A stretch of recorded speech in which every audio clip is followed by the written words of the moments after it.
What's up, internet? My name's Ori. Welcome back to the channel. It is Tuesday, September 3rd, day number 50 inside the Big Brother house. Another shocking veto meeting shakes up the game. Is it time to be clean shaven? Also, will flirting cause jealousy and chaos through the house? Let's talk about that, plus all the intel, drama, and more from yesterday's live feeds. But first, if you are new here, hit that subscribe button. You like this video, hit that like button, hit that notification bell. You'll never miss a video. You'll never miss a stream. To give you guys a little recap, if you haven't been keeping up with everything, Quinn won HOH. Angela, Chemo, and Rubina were his original nominees, with Angela being his target. Leah won the power of veto. She seemed to really like to save Angela, and Quinn begged her not to do it. Veto was yesterday early in the morning, and we mentioned that on yesterday's update that Quinn would have very little time to discuss the renoms, since the convo with Leah went very late/early into the morning, and there really was no conclusion to that conversation. Just Leah saying, I kind of want to use it, and Quinn saying, please don't use it. So we really never got Quinn being able to use his plan of Skittles and all this other stuff to get a renom of any sort. We went kind of right into the veto ceremony. Leah did use the power of veto to save Angela, and Joseph was the replacement nominee. I think this was a shock to pretty much everyone in the house. Not only did nobody really expect Leah to use the power of veto, not many of them expected Joseph to be the replacement nominee. MJ thought it would be herself. Leah talked about how she thought it was going to be possibly T-Core who would be the replacement nominee. So everyone was kind of in shock. Angela ended up thanking Leah afterwards, giving her a big hug, just letting her know how thankful she was that she saved her. And she said, going forward, anytime you think of a vote strongly, consider that you have 2 votes. I'm with you 100%. We'll see how long that lasts until Angela decides to get paranoid about Leah. Joseph ended up telling Angela, you know, he was, again, sorry for the conversation they had the other day, and that the irony is not lost on him now that he is in the same spot he was basically telling Angela that she was in just days ago, and he has to go and make sure he fights for that AI arena himself. Joseph also had chats with lots of the other house guests, kind of starting his campaign, try and make sure he has the votes. He had chats with Cam, Chelsea, and T-Core, none of which went particularly well. Cam at least told him, like, yeah, you're good, kind of just to tell him you're good. Chelsea and T-Core, meanwhile, they just kind of said, like, we don't know where things are going to land just yet. Can't really lock us in there, bud. Leah ended up telling Joseph that she was sorry that he ended up being the replacement nominee. She didn't think it was going to be him. Joseph said, like, you know, it is what it is. Quinn just kind of overpromised himself too many people in the house and got himself into a tight position. He said it was okay, though, and that he feels like he has the votes. He counted off Cam, Leah, Angela, MJ, and even Chelsea as votes for him to stay. I'm not sure he even gets one of those to stay. And he asks Leah, he says, listen, if it is my time to go, just let me know that it's going to be my time to go. I'm just going to kind of enjoy my time here and pretend like it is going to be my last, just in case it is. Leah also then ended up meeting up with Quinn. She kind of apologized for using the veto, even though he didn't want her to. And she feels like this is going to be a good move for them. He disagrees. He worries this is going to be a very bad move, and that people who are close to them already are going to start questioning them, think that they have a final 2, so it's not even like they can approach people to work with them now. Joseph eventually joins them. They kind of tell him, like, oh, you're good no matter what. You're going to be safe. Which is also just kind of funny because Quinn even says, like, yeah, I think y'all have T-Core's vote over Chemo and Rubina. Ooh, boy, I don't know if he's just saying that or if he actually believes that, because Quinn has been misted by T-Core pretty hard this week. Speaking of, T-Core continues to talk about how upset she is with Quinn, telling Rubina that, you know, even if he got to the final two, he would not have the votes because of what he did this week. She also tells Rubina, like, you're going to be safe. Like, I think you're going to be fine. Nobody's going to be going after you. And in the very least, like, no matter what happens, like, Rubina will stay. And they're talking about trying to lock in this girls' alliance thing, which, again, they keep kind of pushing off.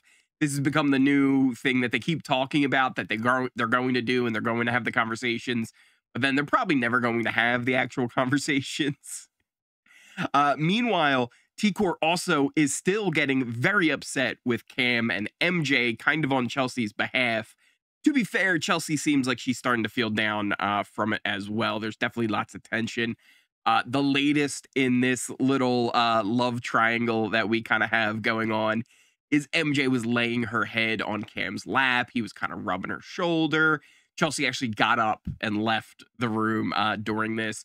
She also spent a long time alone on the hammock before eventually being asked to come to bed by Cam, and she was still kind of upset by that as well. So just something to keep an eye on is this new tension that's kind of brewing with Chelsea, who has a crush on Cam, and Cam, who's just kind of chilling, and then MJ kind of doing this little flirty thing with Cam. They were kind of working as a little bit of a trio there that was kind of starting to form. They were really starting to bring MJ in, but now it seems like maybe this is going to drive a wedge in between that group that was blossoming. Because there seems like there's something else that's blossoming in there as well. Other than that, though, we could take a look at our allegiance chart for the day. Actually, a good bit of changes. I've switched things up a little bit. Originally, I had things kind of more with everybody off to the side against the trio of Rubina, T-Core, and Chemo. But now it does seem like we've got it more where Quinn is just kind of over on that side, even though he thinks he's still got a good relationship with T-Core. And Chelsea, Cam, MJ, they're kind of in the middle.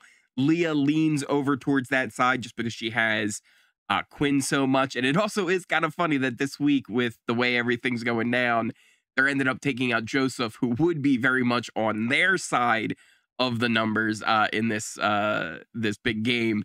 But one of the weird, kind of interesting things about this season is just the lack of the large alliances and all of these kind of voting blocks that end up forming. You've got the Chelsea and Cam voting block, which is very strong.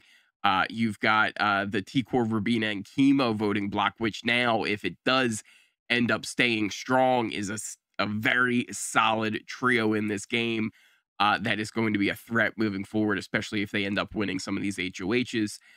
You've got Leah, who kind of had a little bit of a voting block with Quinn and Joseph, but now, because of her deciding to save Angela and trying to pull her on over, that is actually kind of blowing up that little bit of a voting block. And just the fact that there's no large dominant power structure in this game right now is just so amazing and refreshing, that we're this deep in, and these big alliances that have kind of become the meta in this game, where that's what you do to win. You create these big, large alliances, kind of onions all around, and insulate yourself as much as possible.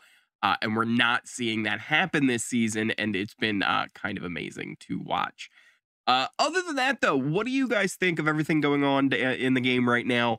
Do you think Leah made the right choice in using the power of Veto to save Angela?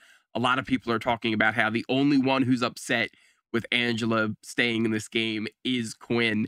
Everyone else kind of seems to think like, yeah, actually, you know what? Her sticking around is kind of good for my game.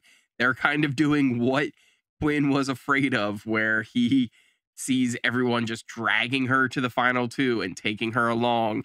People are saying like, you know, we'll get rid of her in a week or 2 weeks or whatever. But eventually there's going to always be these bigger targets. Like I said, you've got the trio of T-Core, Rubina, and Chemo to break up. On their side, you got to go after people like Quinn and MJ. I feel like they really have to start worrying about getting rid of Cam here at some point as well. He could be somebody that you can maybe see going in the double, depending on who wins the power. You could see the trio being taken out in a potential upcoming double. A lot of really interesting things going forward, depending on who wins HOH in these coming weeks. As far as the vote goes, I think Joseph's a sitting duck. I think he is pretty much cooked unless he wins the AI arena. Then they would have to choose between Rubina and Chemo. And I do think it would end up being Chemo who would be evicted over Rubina in that situation. But it's going to be interesting to see how this all plays out. Let me know what you guys are thinking in the comments down below. Whether or not you like the play from Angela. Do you think Joseph was the right renom for Quinn? Because I still think if he really wanted to make sure that Chemo or Rubina were the ones to be leaving, the only options he really had was going to be T-Core or Chelsea. Everyone else would have a chance of the vote flipping on them, and especially the most so with Joseph. I feel like this is just signing his death warrant in the game. But let me know what you guys are thinking in the comments down below. Thank you guys all so much for watching. If you are new here, hit that subscribe button. You like this video, hit that like button. If you've made it all the way to the end of this video, smash that like button. Hit that notification bell. You'll never miss a video. You'll never miss a stream. Check out the links to all my socials in the description, pinned comment down below. Check out things like my Twitch, Twitter, Discord, and Kick. All the great things. You can check out what you want, ignore what you want. Thank you guys again so much for watching. I appreciate each and every one of you, and I will see you next time. You know? Hey, you know?